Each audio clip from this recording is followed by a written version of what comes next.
David ngayon. Baka kami titigaras si David sa mga dati sa National Highway ng Bago guys. Nagpuan ng Bago.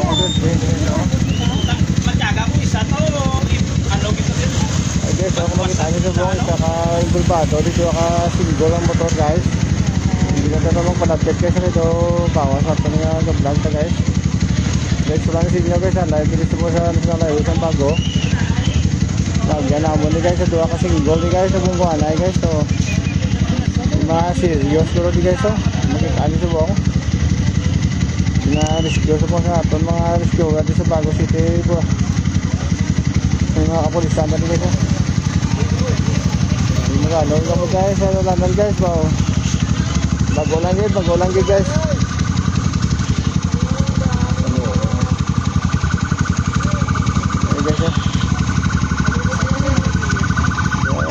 Hindi ka naman malapit guys. Hindi ka budlay guys. May violation sa kan.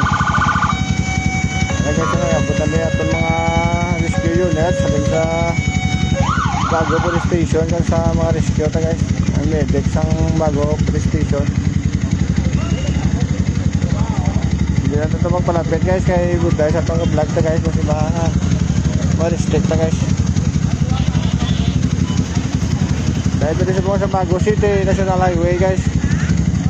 Ang traffic na duwa ka-single lang buong kuhanay guys.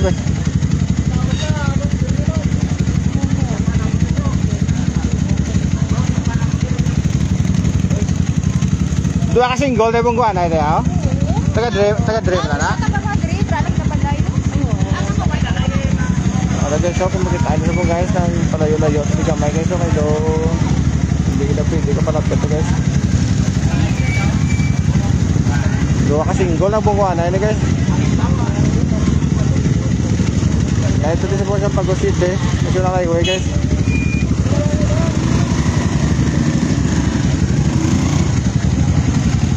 Magulagid na tabo guys.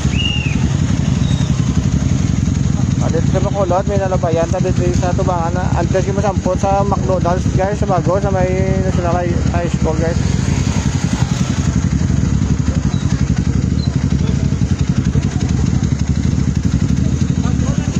Tama na sa mga tao di guys. Hindi na kayo ma-pressure nyo kaya hindi na pwede ka palapit na guys.